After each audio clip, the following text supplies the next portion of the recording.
अच्छा, चलिए देखते हैं जी आज के दिन की गोल्ड की एनालिसिस कि आज के दिन में मूवमेंट क्या हो सकती है गोल्ड में। तो डेली टाइम फ्रेम से स्टार्ट करते हैं और डेली टाइम फ्रेम में मैंने आप लोगों को बताया था कि जब तक ये 3293 वाली जो लो है, जब तक ये होल्ड है ना, इसके ऊपर ऊपर हम बुलिश हैं, क्योंकि इसके नीचे अगर दो कैंडल क्लोज होती है ना तो डेली का स्ट्रक्चर है हमारे साथ सेल साइड भी शिफ्ट हो जाएगा। अच्छा,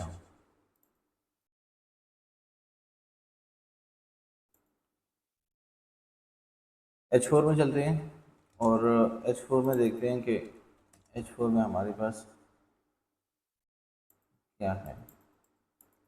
H4 में प्रीवियसली हमने बात की थी लाइव सेशन में भी, मैंने कल आप लोगों को बताया था 1 2 3 4 और 5, ये 5 वेव लगी थी, लेकिन ये कि उसके बाद जो प्राइस ऊपर गई हैं तो इसके ऊपर दो कैंडल क्लोज हो गई हैं, तो यहाँ पे जो हमारे पास स्ट्रक्चर जो है वो शिफ्ट हो गया टुवर्ड अप साइड पे, क्योंकि गोल्ड आपको पता है एक रेंज वाइज चल रहा है, ठीक है, और बहुत जो जल्दी जल्दी जो है अपनी स्ट्रक्चर को बाई साइड पे सेल साइड पे शिफ्ट कर देते हैं। जब तक वो डेली के जो ट्रायंगल आप लोगों को दिखाया था, जब तक वो ब्रेक नहीं करेगा तो इस तरह ही उसी, क्योंकि ये जो मूवमेंट है ना ऐसे ऐसे कम हो रही है, एक साइड पे ब्रेक करेगा फिर एक अच्छी खासी मूवमेंट आएगी। तो ये यहाँ पे ना चेंज ऑफ करेक्टर हो गया था H4 का टुवर्ड अप साइड, और ये मैं इसको डिलीट कर लेता हूँ, ठीक है।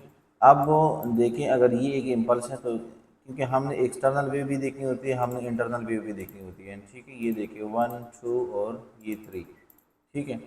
अच्छा, अब जो ऊपर से आ रही है ये देखें 1 2 3, ठीक है। 4 यहाँ तक करो क्योंकि ये स्पाइक जस्ट नहीं उसके होगा, और ये 5 अभी कंफर्म नहीं हुआ, क्योंकि ये देखिए यहाँ पे एक अंडर क्लोज हुई और दूसरी इसने गल्फ क्लोज की। इसका मतलब क्या है कि इसने अभी ऊपर साइड पे ही जाना है, क्योंकि इसका स्ट्रक्चर भी ऊपर ही है, ठीक है। अगर दो क्लोज खुली थी, ठीक है, तो फिर हम तो इस एरिया से सेलर बन जाते इसके, लेकिन मेरा नहीं ख्याल के यहाँ हमने बस जस्ट बाई की अपॉर्चुनिटी ढूंढनी है। उसकी रीज़न ये है कि डेली भी आपका बुलिश है और H4 भी आपका बुलिश है, और यहाँ पे इसने अच्छी खासी लिक्विडिटी स्वीप की है और बुलिश साइड पे जा रहा है।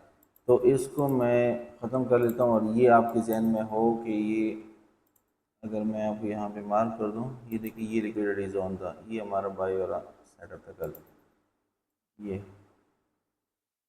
ठीक है।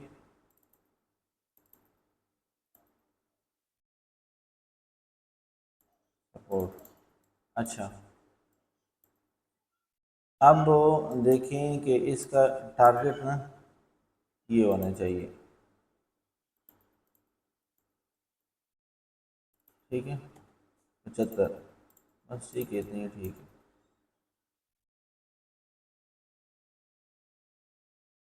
पहला टारगेट ये 57 का, और फिर जो है ना 75 का, ये दो टारगेट H4 के मुताबिक इसके निकलते हैं, ठीक है। अच्छा, अभी H1 में चलते हैं, और H1 में कहानी हमारे पास कुछ ऐसी थी, कल जो है ना इसने अपना स्ट्रक्चर जो है ना वो शिफ्ट कर दिया था टुवर्ड सेल साइड, ये यहाँ पे हमारे पास क्या हुआ था, ब्रेक ऑफ स्ट्रक्चर हुआ था H1 का, ठीक है। ये change of character break same, बस ठीक है। और टारगेट हमारा ये है। अब इसकी इंटरनल वेव अगर हम देखें तो इसके ऊपर अगर क्लोजिंग होती है ना और दोबारा 35 तक आते हैं तो फिर हम बुलिश के ऊपर से लड़ते देख लेते हैं, लेकिन हम छोटे टाइम फ्रेम में मजीद जाके देखते हैं, क्योंकि H1 हमारा फिलहाल सेल साइड पे है, ठीक है। और M15 का आप लोगों को कल बताया हुआ था कि M15 ने यहाँ पे हमें कल बताया हुआ था कि प्राइजेस ऊपर जा रही है, ये देखें M15 का यहाँ पे कल चेंज ऑफ करेक्टर हुआ था, जब ये रिट्रेसमेंट के लिए गई है ना, तो इसने यहाँ पे बताया कि प्राइजेस ऊपर जाएंगी। और अगर मैं नेक्स्ट रिट्रेसमेंट की बात करूँ तो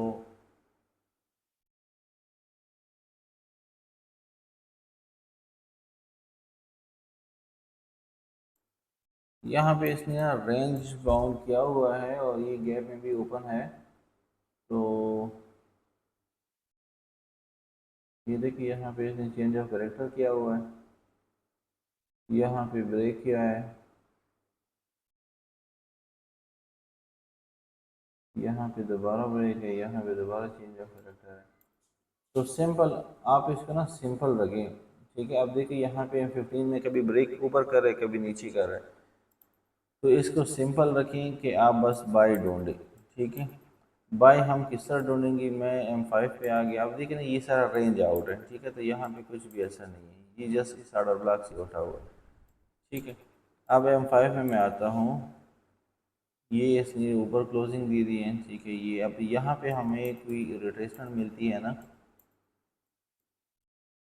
इस ऑर्डर ब्लॉक तक और या फिर नीचे जोन तक, तो बस आप बाई दे के फर्स्ट टारगेट आपका 57 है, ठीक है। या अगर आप M30 देख लें, M30 में अगर कोई रेंज नहीं है तो वो थोड़ा सा अच्छा होगा।